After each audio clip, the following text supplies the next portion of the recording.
Hello everyone, and welcome back to English 1510 Composition 1 at OCC, the online asynchronous course.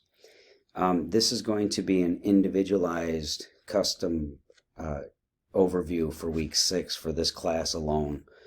They're A1235. I'm going to have to do this week for, in particular, 2 of my online classes, this one and another.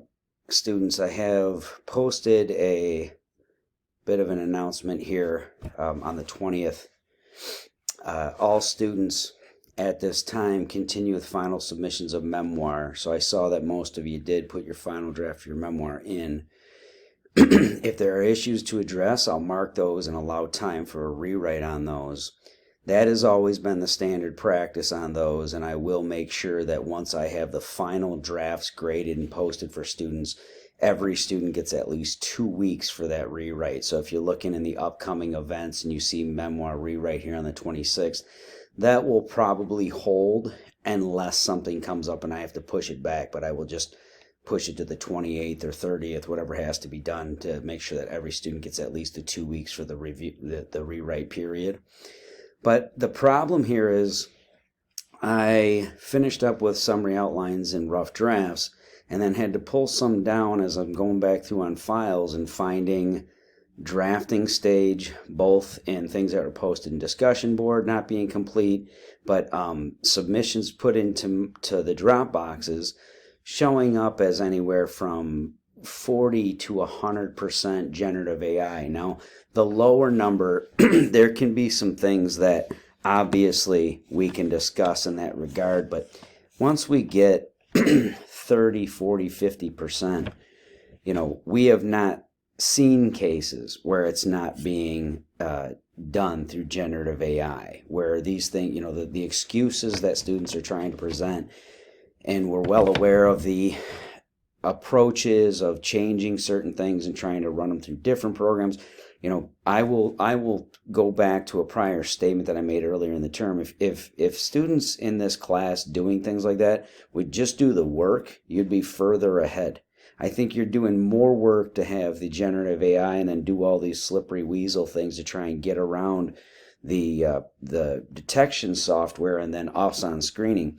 You are going to force the hand of the college, of all of us, to just move to a zero tolerance policy, and there will be, and this is going to be at a lot of the schools now, going to end up moving to a zero tolerance policy and also making students online or face-to-face have to come in testing center at the beginning of the term, middle of the term, and end of the term for writing assessments in person, so that you cannot do these things. You are wasting our time, your community's time and taxpayer money to deal with people who cheat as opposed to people who are actually doing their work.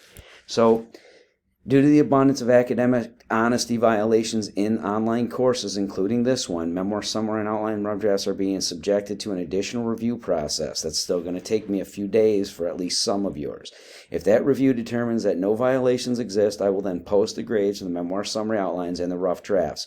The rough draft, remember, is just rubric response, but the outlines I was trying to go through and actually give you some feedback, but I was looking through and seeing that students did this, went through and made drafts that it looks like they plugged back in on these, but that aside. If those submissions violate the policy, the submissions will not receive credit. Now, currently the policy in my course is that any student violating academic honesty policy fails the assignment. More than one violation is failure of the course and ground for administrative review. Due to the abundance of these violations, however, much of the college has already moved to a zero tolerance policy. One violation, like use of ChatGPT or any type of generative AI, is subject to failure of the course and subject to administrative review. If that happens, folks, that means that you're looking at a penalty of not being able to not only re-enroll at OCC, there's the potential to not be able to enroll at a school at the college or any other national school that gets shared content, shared information like this by the administration or by the faculty body. This is an incredibly disappointing experience as a professor, particularly considering the ample warnings given. I have been over this since the start of term. You students doing this, I have no sympathy for you getting caught on these. I have made it abundantly clear. The school has tried to address this repeatedly. You guys are doing this to yourselves. So for those of you who did do your work and it's on time, my apologies for the delay on this. But but again, you got nothing to worry about. Put in the final drafts. I will review those, and you still get time to rewrite those accordingly after you get the feedback. Now, for week 6,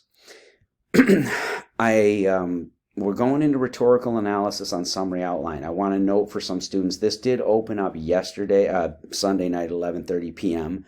And I did go through this morning, and make a couple of adjustments for points of clarification that might be helpful to students. So make sure, if you already went through this, go back in there and download another copy of the rubric and the template so that you can see I made a couple of little adjustments that might be points of clarification for a few students. I was in communication with a few.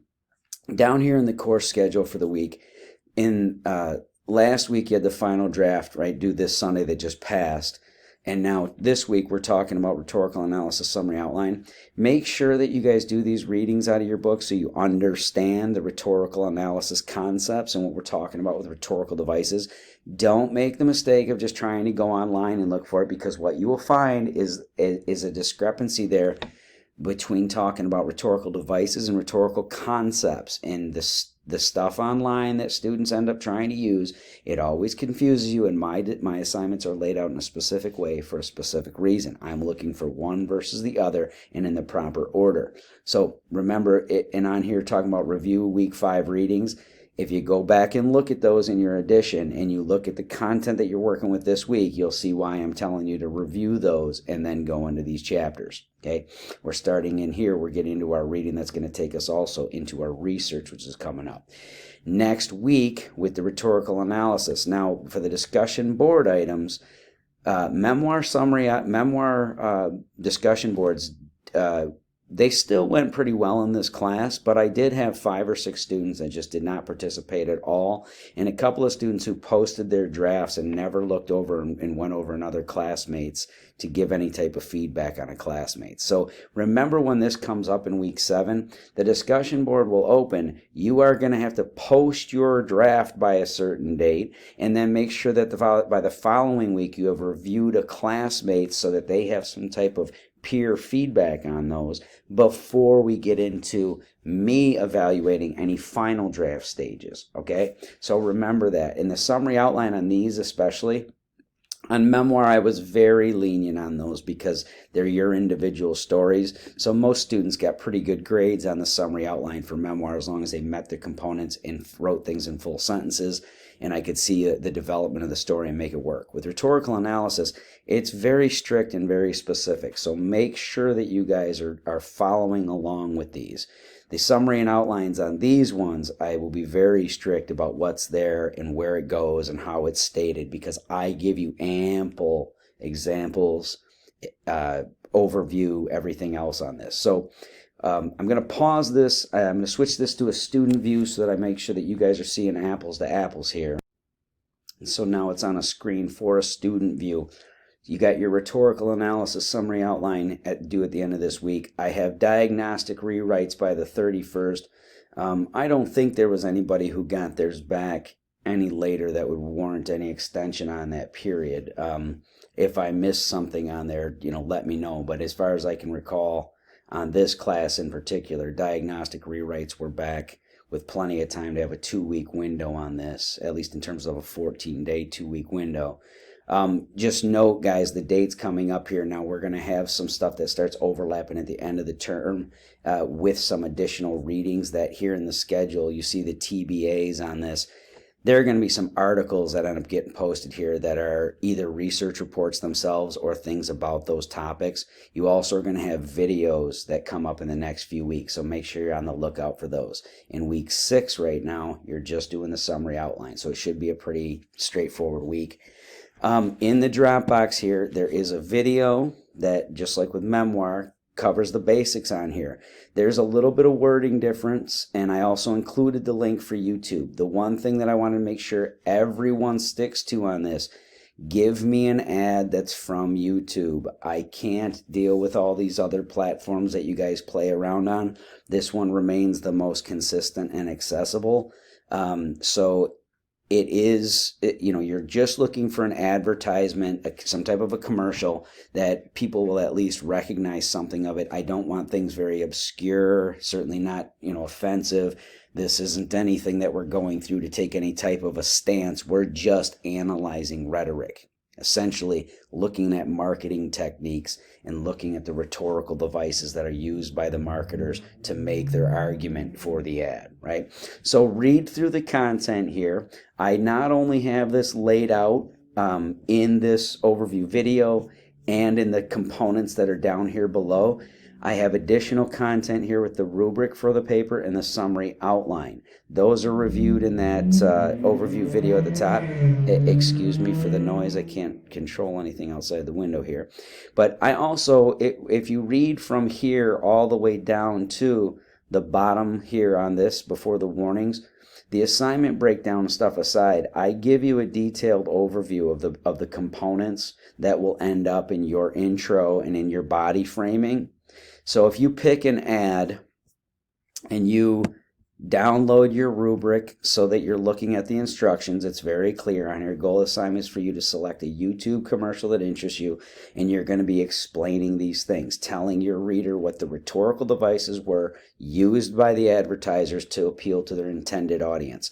And note the language that I'm using, the rhetorical devices, the marketers or advertisers, and the intended audience, and the appeals.